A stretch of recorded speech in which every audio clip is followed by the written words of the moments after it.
চিনবে না, এই কবর কোনো চেয়ারম্যান চিনবে না, এই কবর কোনো এমপি মন্ত্রী চিনবে না, এই কবর কোনো প্রধানমন্ত্রী স্বরাষ্ট্রমন্ত্রী চিনবে না, এই কবর কোনো রাষ্ট্রমন্ত্রী চিনবে না।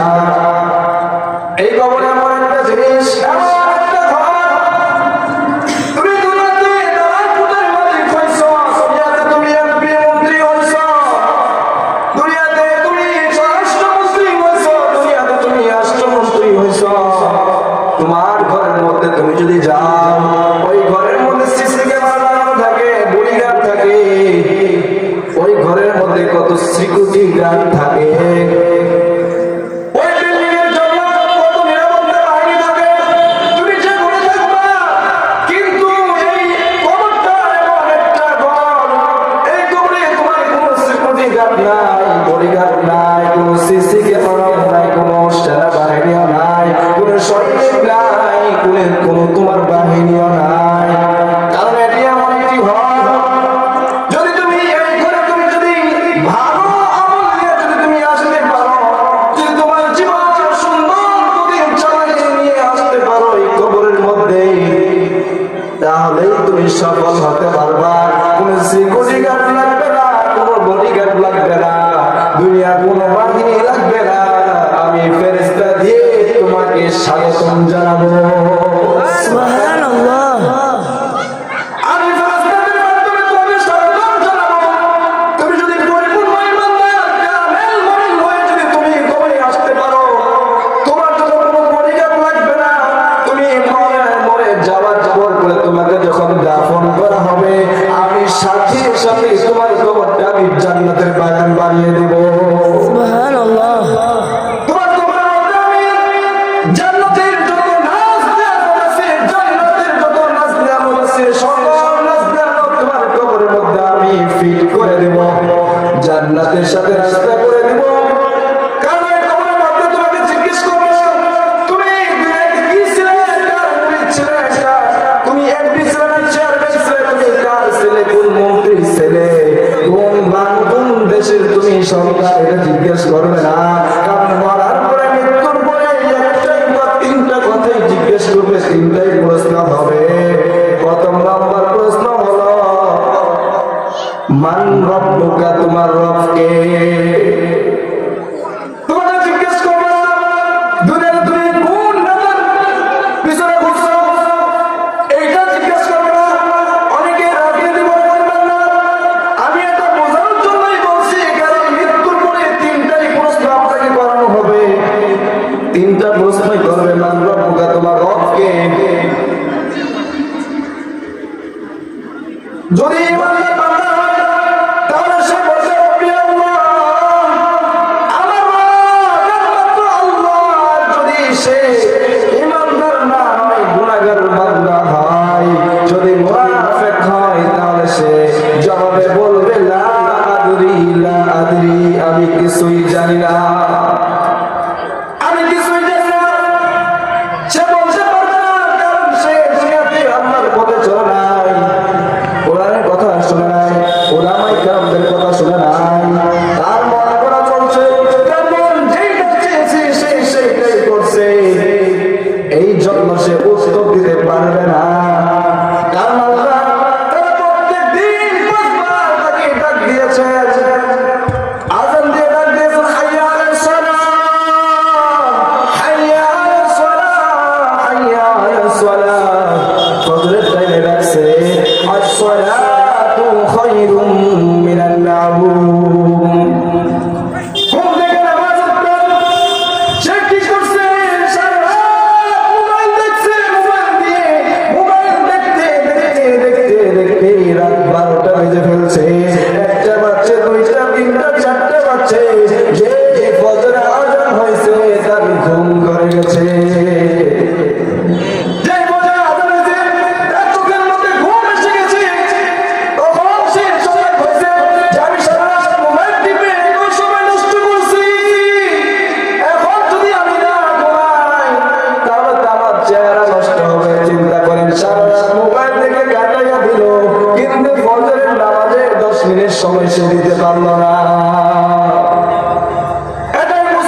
মুসলমান হয়ে যেতে। আল্লাহ তাআলা সূরা আল ইমরান প্রথম সূরাতুল বাকারা বলেন আলিফ লাম মিম যালিকাল কিতাবু লা রাইবা ফীহি, এটা এমন একটি কিতাব যার মধ্যে কোনো সন্দেহ নাই। যালিকাল কিতাবু লা রাইবা ফীহি হুদাল লিল মুত্তাকিন, এই কোরআনটা হলো মুত্তাকিনদের জন্য। হুদাল লিল মুত্তাকিন, কারণ মুত্তাকি বান্দা যেন আমার রাস্তা থেকে পথভ্রষ্ট না হয়ে যায়। হ্যাঁ, আবার এই কোরআনটা সবার জন্য, কিন্তু মুত্তাকিনদের বলছে যে এই কোরআনটা মুত্তাকিন বান্দা কি করবে, এই কোরআন দেখে দেখে যেন আরো সরল পথে সঠিক পথে চলতে পারে। যে কোরআনটা আল্লাহ তাআলার কথা, আল্লাহ তাআলার বাণী। তাহলে আমাদের কি করতে হবে? আল্লাহ তাআলা সূরাতুল মুলকের মধ্যে বলেন আল্লাযী খালাকাল মাউতা ওয়াল হায়াতা লিয়াবলুয়াকুম আইয়ুকুম আহসানু আমালা। হে বান্দা, আমি তোর বেশি অবশ্যই বলে আমি এইটা দেখব না তুই কয়বার হজ করছস, আমি এটা দেখব না তুই কয়বার যাকাত দিছস, আমি এইটা দেখব না তুই কয়বার দান করছস, আমি এইটা দেখব তুই আমি আল্লাহর জন্য কয়বার দান করছস। বর্তমান যুগে আমরা দান করি, মানুষ যেন আমাকে বলে আমি দান সেরা দান বেশি বেশি দান করি, আমি দাতা। বর্তমানে মানুষ হজ করে, মানুষ যেন আমাকে বলে হাজী সাহেব বলে যেন ডাকে। বর্তমান মানুষ নামাজ পড়ে, আমাকে মানুষ নামাজি বলে। বর্তমান মানুষ জিকির করে, মানুষ আমাকে বলবে জিকির ওয়ালা। বর্তমানে মানুষ ভালো কাজ করে যে হে মনে হয় আল্লাহর ওলি, কিন্তু এই মানুষকে দেখানোর জন্য কে এগুলা করে? অনেক আছে, ঠিক ঠিক অনেক আছে এরকম। যে দেখতেছে মানুষ, তখন সে মনে করে ভাবলাম আমি যদি নামাজ পড়ি মানুষ আমাকে কি বলবে, যে নামাজ পড়ে না, এই জন্য যা। আচ্ছা শোনেন, সপ্তাহে একদিন কি আর নামাজ পড়তে হয়েছে না প্রত্যেক দিন করছে? সপ্তাহে একদিন না প্রত্যেক দিন? আপনি সপ্তাহে একদিন নামাজ পড়তে গেলেন, আর এই 6 দিন কি করছেন? চুরি করে বেড়েছেন। এই 6 দিনে আপনি চুরি করছেন। আবার কি করছে? শুক্রবারের নামাজ জোহরেরটা করছে, ফজরেরটা করে, ফজরেরটা কি করছে? চুরি করতে গেছে না ডাকাতি করতে গেছে? ফজরের টাইমে যাইতে পারলো না, জোহরের টাইমে গেল। জুমার নামাজ তো পড়ি না, আপনি চাইলে ফরজও করে নিতে পারবেন, সমস্যা নেই যদি আপনার সমস্যা থাকে। কিন্তু আপনি কি করবেন? আল্লাহ তাআলা প্রত্যেকদিন আপনাকে 5 বার ডাকলো, আপনি 5 বার গেলেন না, সপ্তাহে একদিন গেলেন, এই হাজিরা আল্লাহ তাআলার কাছে গ্রহণযোগ্য না। আপনি একটা অফিসে চাকরি করেন, যদি 1 মাসের মধ্যে যদি আপনি 3 দিন যদি আপনি ছুটি কাটান, 3 দিন আপনাকে ছুটি দিয়েছে, এর বেশি যদি আপনি একদিন কাটান, আপনি বেতন কেটে নেওয়া হবে। আপনি যত বড়ই প্রেসিডেন্ট হন না কেন, আপনার ডিউটি যেটা, ওই ডিউটি যদি না মানেন, আপনার বেতন থেকে বেতন কেটে নেওয়া হবে। আপনার ওই দিনে হাজিরা দিবে না। তেমনি আল্লাহ তাআলা আমাদেরকে দৈনিক 5 বার ডাকেন। আমরা যদি সপ্তাহে একদিন হাজিরা দেই, তাহলে এই হাজিরার বিনিময়ে কি আমরা জান্নাত পাবো? কখনো না। আল্লাহ তাআলা বলেন ইন্নাল্লাহা আশতারা মিনাল মুমিনিনা আমওয়ালাহুম ওয়া আমওয়ালাহুম বিআন্না লাহুমুল জান্নাহ। আমি মুমিনদের থেকে 2টা বিনিময় জান্নাত দিয়েছি, 2টা বিনিময়ে আমি জান্নাত দিয়েছি। হে বান্দা, তোর যা ধর তুই আমার জন্য ব্যয় করবি, আর এই বিনিময়ে আমি তোকে জান্নাত দেব। জান্নাত আল্লাহ তাআলা চাইছেন বলে যে নিয়েছে? না না, নেই নাই। কারণ আমাদের জান্নাত আমাদের কাছেই রেখে দিয়েছেন, আর আল্লাহর জান্নাত আল্লাহর কাছেই রেখে দিয়েছেন। আল্লাহ এখানে শুধু ওয়াদা করছে যে বান্দা, তোর জান্নাত যদি আমাকে দেশ, আমার জন্য ব্যয় করস, আমার রাস্তায় যদি ব্যয় করস, আমার নবীর রাস্তায় যদি ব্যয় করস, তাহলে আমি কি করব? ওই 2টা কাজের বিনিময়, ওই 2টা জন্তু, 2টা জিনিসের বিনিময়ে তোকে আমি জান্নাত দিয়ে দেব। সুবহানাল্লাহ।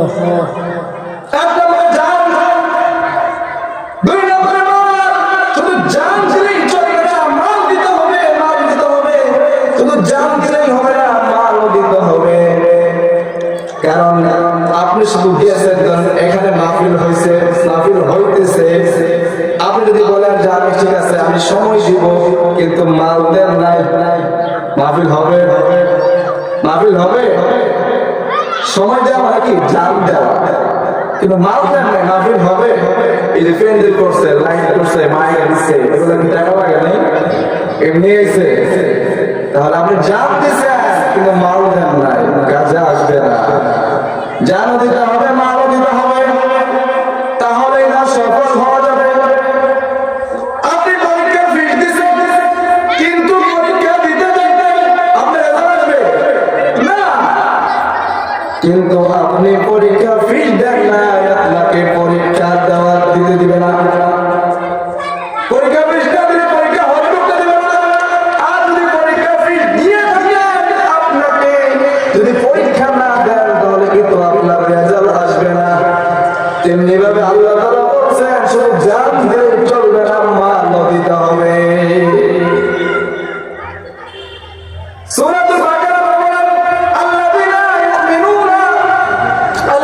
ইউকিমুনাস সালাতা ওয়া মিম্মা রাযাকনাহুম ইউনফিকুন। হে বান্দা, আমি তোমাদেরকে যা দিয়েছি তা থেকে কি করো? ব্যয় করো। তোমাদেরকে আমি যা দিয়েছি তা থেকে ব্যয় করো। এটা বলা যাবে না যে আল্লাহ আমার তো কিছু আছে, আমি তো গরীব, আমি তো নিম্ন শ্রেণীর গরীব, আমি তো কিছুই দিতে পারবো না। আল্লাহ তাআলা এই জন্যই তো বলছেন, আল্লাহ রাসূল বলছেন যে গরীবরা ধনী লোকের 500 বছর আগে জান্নাত যাবে। Subhanallah. আমি কেন যাবে? আল্লাহ তাআলা এই জন্যই বলছেন যে আমি যা দিয়েছি তা থেকে ব্যয় করো। তাহলে আল্লাহ তাআলা আমাদেরকে যা দিয়েছেন তা থেকে কিন্তু ব্যয় করতে হবে। এটা বলা যাবে না আমি গরীব, আমি মিসকিন, আমি কিভাবে দান করব, আমি কিভাবে দান করব, আমি কিভাবে মাদ্রাসায় সময় দিব, আমি দিন রাত দিন খাই, এই কথা বলা যাবে না। এই কথা আল্লাহ তাআলার কাছে গ্রহণযোগ্য না। আল্লাহ তাআলার কাছে তৌফিক চাইতে হবে। তা যাই হোক, সময় নাই, তারপর অনেক কথা বলছি, সময় পেয়েছি, আল্লাহর কাছে শুকরিয়া। যে কথাগুলো বললাম এবং শুনলাম, আল্লাহ তাআলা প্রথমে আমাকে সহ সকলকে আমল করার তৌফিক দান করুন। ওয়া আখিরু দাওয়ানা আলহামদুলিল্লাহি রাব্বিল আলামিন। আর বিশেষ করে সবাই আমার জন্য একটু দোয়া করবেন। আর আমার কথার মধ্যে যদি কোনো ভুল বেয়াদবি হয়ে থাকে, ভুল ত্রুটি হয়ে থাকে, মানুষ মানে ভুল, সেজন্য আল্লাহর জন্য আল্লাহর রহমতে ক্ষমা করে দিবেন। আল্লাহর জন্য কাউকে ক্ষমা করা, আল্লাহর জন্য ভুল ত্রুটি ক্ষমা করা, আল্লাহ তাআলা তার ভুল ত্রুটি আল্লাহ তাআলা মাফ করে দিবেন। Amin. যাই হোক,